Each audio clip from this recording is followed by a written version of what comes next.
You're listening to Happy Healthy Hormones with Dr. Chris. Are you tired of the short-term patch to your health problems? Is avoiding medications and surgeries important to you? If you answered yes, then your prayers have been answered. Dr. Chris has been helping people transform their health for over a decade. He's a world-renowned health expert who specializes in holistic health. He's a professional speaker, chiropractor, and international best-selling author. It's his mission to help you reach your full God-given potential through holistic health and healing. Get ready to be inspired and transformed. Here's your host, Dr. Chris.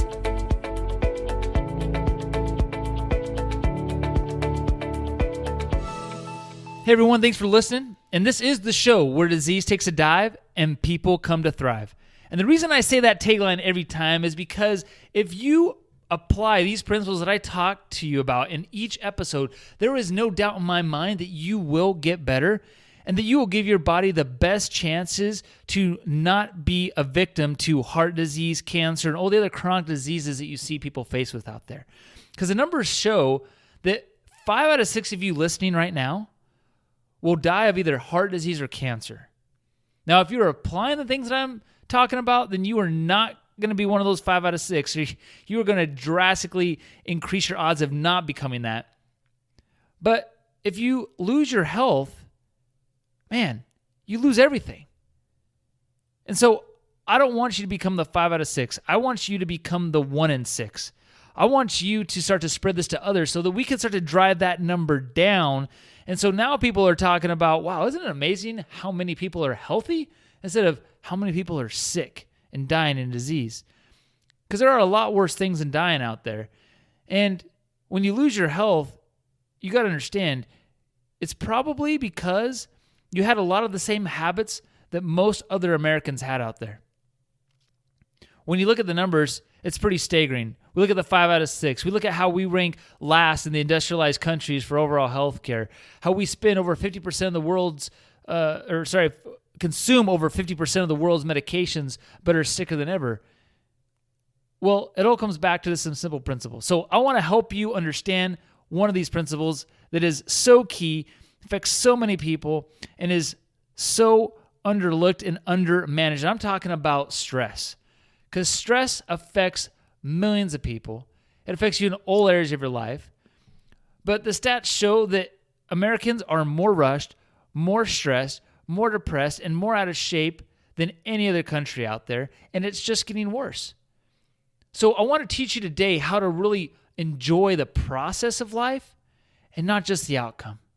Because we can get caught up in this rat race, doing the next thing, making the next purchase, financing this, spending our time here, going over there. And sometimes we just forget to actually enjoy the process of life. So I want you to do yourself a favor today and just take a moment when you get done listening to this podcast today and say, hey, I'm all right. And just take some breaths. Breathe in, breathe out, and just be appreciative for all the things that you are going through right now, and that they are a blessing in your life. Because there are 3 different types of stress that you might not realize. But there's the physical stress. So that's like sitting at a computer for 8 hours a day, getting hit by a car, right? Those are physical stresses. Then there's also chemical stress. So it might be things you're putting on or in your body, maybe deliberately or maybe to no awareness of your own. And then there's also the emotional stress. Jobs, family, kids, spouses, right? If you've got those things in your life, you probably have some amount of stress. But the fact is, we let this stress get out of control, which right now, 61% of Americans are overweight, 30% of kids are obese. Kids have tripled their obesity, and heart disease and cancer is affecting more and more people, and to the fact where cancer is almost 1 in 2 people. And when we look at where it really stems from, it looks, and it really starts with people neglecting the 5 foundations of health.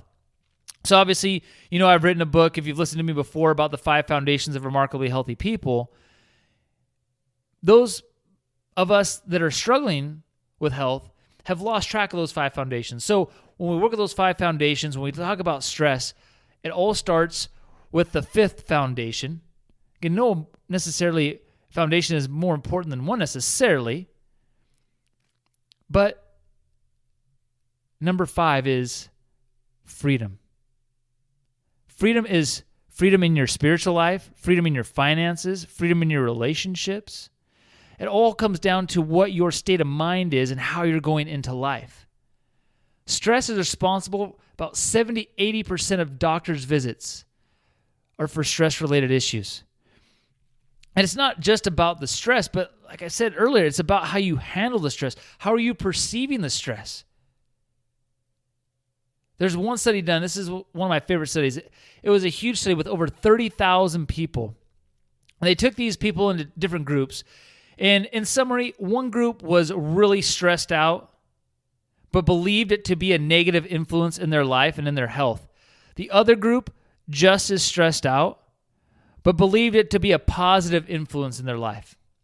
And they tracked those two groups throughout their lifetimes. And at the end of their lives, they found that the group that perceived it to be a negative influence in their life and in their health had a 40% increase in their mortality.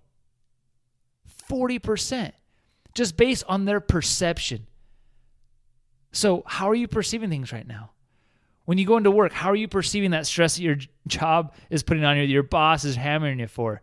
If you look at it as a way to just say, woe is me, or are you looking at it as a way to say, how can I get better and improve my performance so that I can have my boss's job one day? Work injuries from stress used to be 5%. Now they've gone up to 15%. There is 4 to 5 times more heart disease and stroke with anxiety levels. And 50% of disease is caused from stress. Now, here's the deal. Americans, we are stressed out more than ever. In fact, 70% of Americans are stressed at work. 43% have suffered some physical symptom of burnout. And it comes back to things like jobs, money, relationships, children, jobs again, right? Family. But how are you really managing the stress you're dealing with? You've got to understand that you've got to manage stress. Don't let stress manage you. You can't control it. Have you realized that yet? But we've got to change our perception and our reaction to stress. Now, there are 3 different stages of stress. So this really smart doctor, his name is Dr. Hans Selye, if I'm saying that right, and he has 3 different phases or stages of stress. There is the alarm phase, the resistance phase, and the exhaustion phase. So the alarm stage is like that fight or flight. Like if you're running from a tiger, you want to run away from that tiger and get away. It might not be a tiger. For you, it might be your job. Or it might be that cop car that turns on its lights. Uh-oh, coming to get a ticket. Almost got one of those the other day. I dodged a bullet there. Anyways, resistance is the second stage. So resistance is the body trying to adapt to continued stress. See, stress in short spurts is a good thing for us, but when it becomes a chronic thing, continuous stress in our life is what starts to create disease. And then the third stage, that exhaustion, is really the complete exhaustion. That leads to lost energy, which leads towards being depressed, fatigue, can't shut things off, just keeps rolling in your head, just keeps playing mind games with you. So when you're in that stress state, it changes your body. It affects your adrenals. Now, that stress state affects your brain, but there's that brain-gut connection, right? So you can't digest. You ever feel like when you're really stressed, you start to get an upset stomach? That's why. You also get decreased circulation, decreased immune system, decreased oxygen, fatigue. You start to get that foggy, cloudy feeling. You can't think clearly. Over time, that's going to lead towards some serious disease. So there are a couple different ways that you can actually test to see how stressed you are. So one is you can just lie on your back for about 5 minutes and take your blood pressure. And then stand up again and again test your blood pressure. You should be about 15-point increase. Right? If not, if your body's not adapting, then you are stressed. Second is the light test for pupil dilation. So you can go into a dark room, let your eyes adjust to the darkness for a couple minutes, take a pin light or some kind of light that's more focused, and don't shine it directly in your eye, but kind of off to the side. And as you do that, look with your other eye. And when you shine that light, your eye should actually, your pupil, that little black thing in the middle of your eye, should start to shrink and constrict and get smaller. But if you are stressed out, that pupil will actually not be able to constrict, or it will constrict for a few seconds and then it'll start to dilate again. That is a huge sign that you are stressed. And if it doesn't constrict at all, then major sign your body is overstressed. You've hit that adrenal fatigue. And then you can also just really look at certain types of symptoms too. Headaches, fatigue, sleep problems, neck and shoulder tension, that pain there, irritable, GI problems, allergies. These can all be signs of an overstressed body. The third really most accurate test is doing lab testing. But, at the end of the day, you know your body better than anyone else. I think you really know probably 80% of the time whether you're stressed or not. So how do you reduce the stress? Let's talk about a couple things to do really quick here. So adrenals are overstimulated by tobacco, caffeine, sugar. Man, they keep us in an exhaustive state. So reduce the stimulants, the tobacco, the caffeine, the sugar. That'll help your body start to recoup a little bit. Vitamins and supplements. I love vitamin D3, the omega-3s. Ashwagandha is a great one, especially for the stress state. It lowers cortisol levels. And then also try to get some higher levels of niacin in your system also. Then you look at exercise. This is key. It's a stress reliever, but also it helps you physiologically. This could be as simple as walking. To be even more beneficial, you can start to do some burst training, some HIIT training. But it's shown to work better than any anxiety or depression medication just by working out. And then take some moments to laugh. Loma Linda University showed that the more you laugh, it lowers the levels of stress, blood pressure, etc.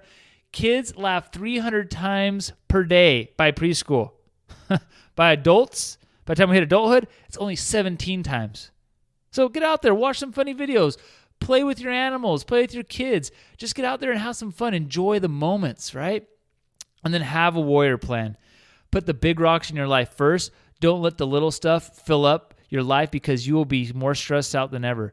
But get those big things that are important to you done.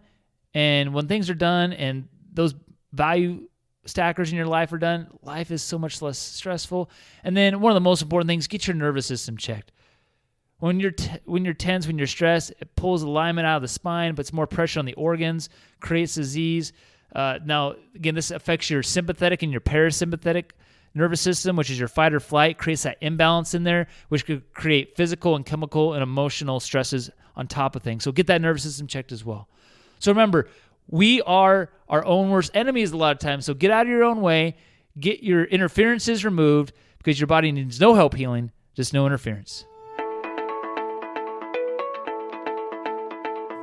Thanks for listening, and we hope you enjoyed today's episode. Please help more people in reaching their fullest potential and rate, review, and subscribe to this podcast. For show notes and other free resources we mentioned today, go to newedgewellness.com.